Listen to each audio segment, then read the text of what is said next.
During the last several years, our 11 Investigates team has reported on the problem of blighted and vacant homes in Lucas County.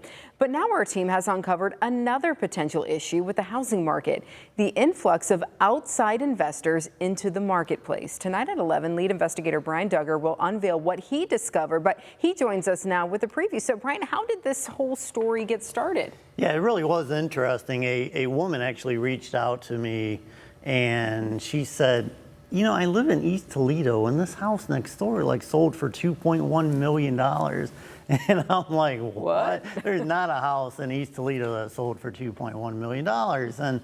But I went to the Lucas County real estate site and I looked up that house and it sold for $2.1 million. And I'm like, what in the world is going on here? Yeah. So I actually got in touch with Katie Moline, who didn't really understand initially what was happening here, but she looked into it and she found that this was part of the bulk purchases by an outside LLC. There's about 30 different properties, maybe not that many, but it all added up to about $2.1 million.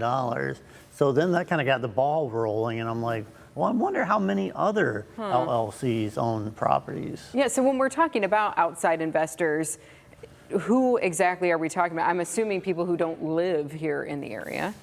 Yeah, so when you look at Lucas County as a whole, there's about 10,000 LLCs that own properties within the county. And about 6,500 of those are in Ohio. Probably more than half are in Lucas County, and the rest are other parts of Ohio. But there's more than 3,000 from other areas like Saudi Arabia, Israel, all across Canada, California, Hawaii, New York. Pretty much every state has at least some piece of Lucas County. So what are I guess, are they investing in these properties? Or are they just letting them sit? I mean, I feel like there could be some concerns here.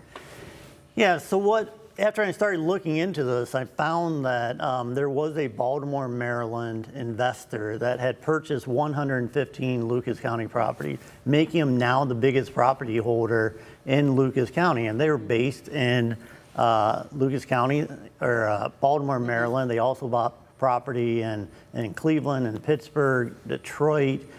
So the issue is, and there was actually a newspaper reporter back in Pittsburgh who had reported on them buying property in Pittsburgh. And what they found is a lot of these guys, like when tenants reached out to them, they couldn't get a hold of them. And I tried to reach these people multiple times, and I was not able to get in contact with them.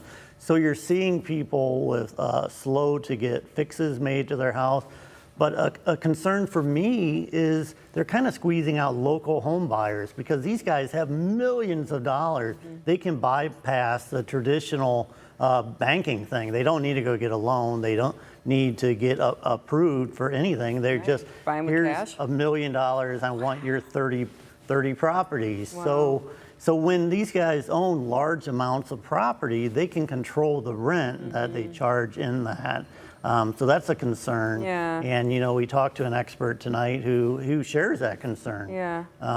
Yeah, and then tonight we'll talk a little bit more about if anything can be done about this. That is coming up tonight, WTOL 11 News at 11. Really interesting. Okay, Brian, thank you.